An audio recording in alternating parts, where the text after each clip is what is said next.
ठीक है। जो इसके बुनियादी निकात वो यही हैं कि जिस वक्त हम यूरोप के हवाले से फेमिनिज़्म की, तानीसियत की बात करते हैं तो उसकी कई तहें हैं। बुनियादी तौर पर जब उर्दू अदब में हम बात लेकर आते हैं, यानी जो आफाकी थ्योरीज़ हैं या यूरोपी हैं या मगरबी जो नज़रियात हैं उनको हम लेकर आते हैं, तो हम उसको इन्हीं से शुरू करते हैं, सिमोन डी बोवॉर से या फिर वेलस्टॉन से,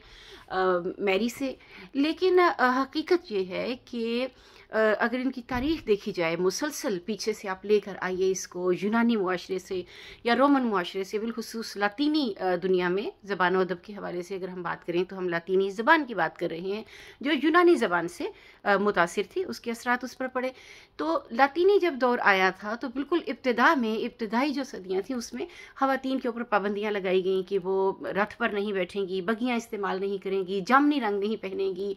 और इसके अलावा वो जेवरात नहीं पहनेगी, क्योंकि जंग में मर्दों की बर्पा की हुई जंग में उसको जीतने के लिए मर्दों को उसकी ज़रूरत है।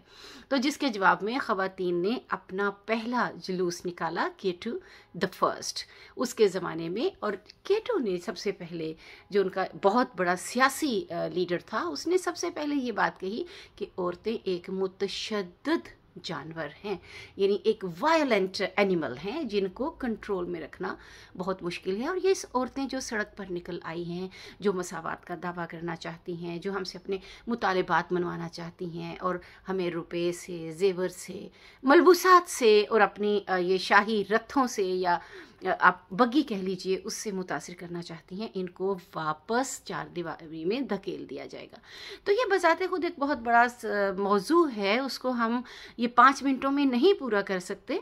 और वैसे भी मुझे इसका उर्दू तर्जमा मैं आपको बता रही हूँ क्योंकि बुनियादी तौर पे इसको मैंने अंग्रेज़ी में लिखा है।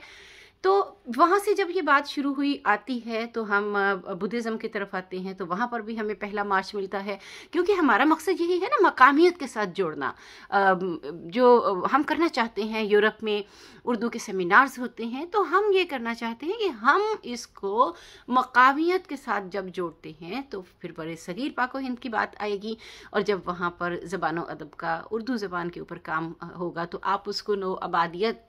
जो कॉलोनियलिज्म है, कॉलोनलाइजेशन है, उसके जो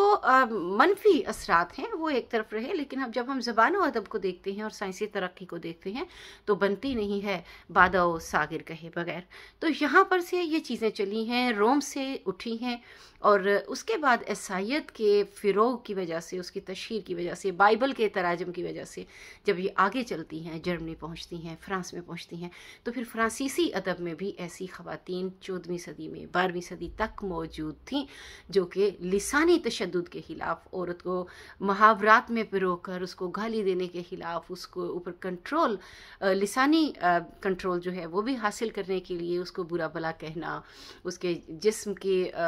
जो जाविये हैं, उसका जो बदन है, जो उसका वज़न है, जो उसके बाल हैं। जैसे हमारे उर्दू ज़बान में भी तो आप देखिए ना कि पूरा असलहा और तोपखाना और तीर व तफंग और कमाने और ढाले, ये सब औरत ही के दम से हैं। खा वो मुगलिया दौर में आपको दरवाजे के बाहर नज़र आए या ना आए, लेकिन फ़ारसी अदब की वजह से वो पूरे का पूरा जो तरतीब दिया गया था एक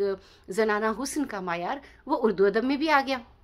वहाँ से पंजाबी में वारिस की हीर जो है, उसने हीर का नक्शा खींचा तो उसने और उसको